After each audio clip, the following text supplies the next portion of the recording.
Do what scares you until it doesn't. Don't be surprised when you ask for strength and then the world feels like it's trying to crush you. It's not. It's actually trying to strengthen you. So that way you can actually carry more. So that way you can unlock the new level of strength. So that way the stuff that used to break you will never break you again. So that way you have some kind of story to help someone else who's also seeking strength, or who actually doesn't realize that the very things that they're going through are meant to shape them. The things that they're going through are meant to build them up so that they can actually build someone else up. Everything we go through isn't always for us. Sometimes it's for kids. Sometimes it's for friends, family. Sometimes it's for that random person that we'll only meet one time and never see again. But it's easy to fall into a negative loop, to feel like everything is just all against you, to feel like all of this is worthless, all of this is pointless. Like, where is all this going? What am I supposed to do with this? Why does it feel like all of this pressure is just nonstop and I can't ever catch a break? It's difficult to see the kind of transformations that we're actually experiencing, the kind of transformations that are going on inside of us while we're in the process.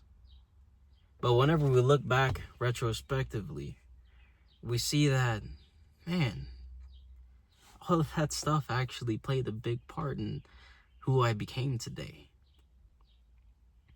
You begin to realize that all of it was necessary, and you actually wouldn't take any of it away if you were given the opportunity to do so.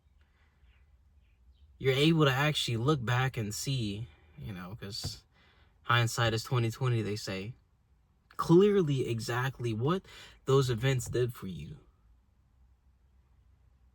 But many times, a lot of the lessons get overlooked because we don't allow ourselves the kind of time that is necessary to actually analyze all of the experiences we have that actually have all sorts of hidden gems in them, but we never pick up the magnifying glass or siphon through the dirt, So I challenge you to actually take the time to sit there alone with no music, no stimulation, no phone, no distractions, just in the quiet. Close the eyes. Actually shut off your couple of your senses. Shut off the eyes that we depend on so greatly.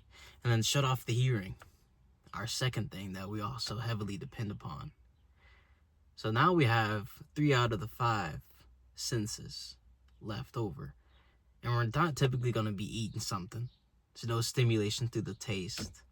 And if we can just stay still, then we're not feeling anything. We're separating from the body for a bit and diving deep into our mind so that we can go back and extract those gems, extract that gold out of the mind here.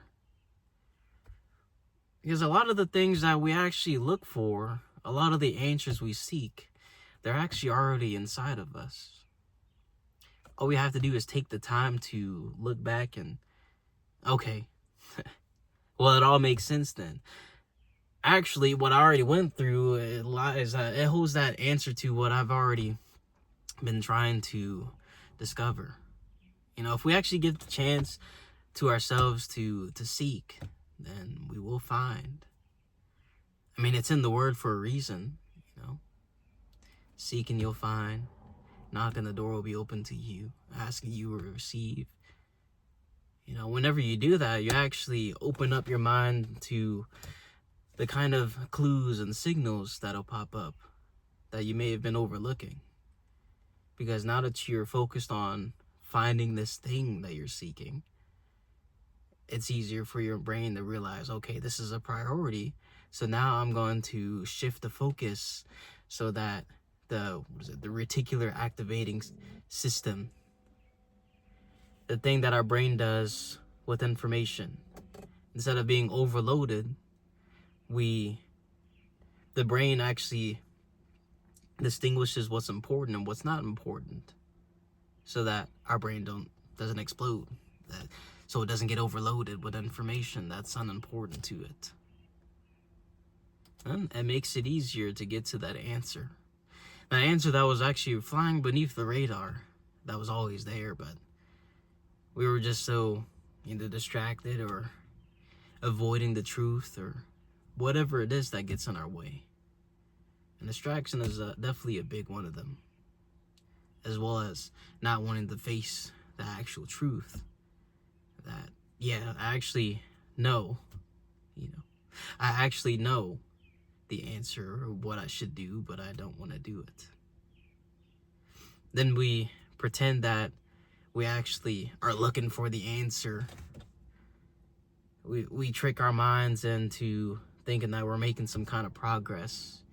It's because we're searching online, we're watching videos about the thing, even though we already know the information, but we don't take action on it for whatever reason that is,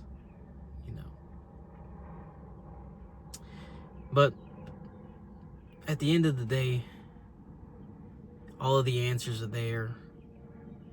All of the challenges, all the struggles, they're all for a reason. It's something that we hear continually, but it's one of those things that, yeah, we know, but then it doesn't really hit us at the level that it should hit us. It's like it's just a cliche saying, what doesn't kill you makes you stronger. But we never sit there and actually think about it, A lot of the cliche sayings, phrases are cliche because they're true, There's a reason why it's so popular, But anyways, that's enough of that. I feel like I've been talking for quite some time now, so I'll come to a close. If you're on the path like I am to bettering yourself, to stepping away from that path of comfort, to actually discover what you're made of and who you actually could be, instead of just being complacent with where you are. If you feel like there's some kind of potential there that's untapped, subscribe and let's walk this journey together. And let's see what we can actually become. What can we do with the gifts that we were given? Because we were all given something. You have something unique to you that I don't have, and that your friend doesn't have, or any of your family has. So keep attacking on your assignment, and if you don't know the assignment, keep searching. As I said earlier, if you seek, you will eventually find. Appreciate you for tuning in, and shout out to you if you got this long. I'll see you in the next video.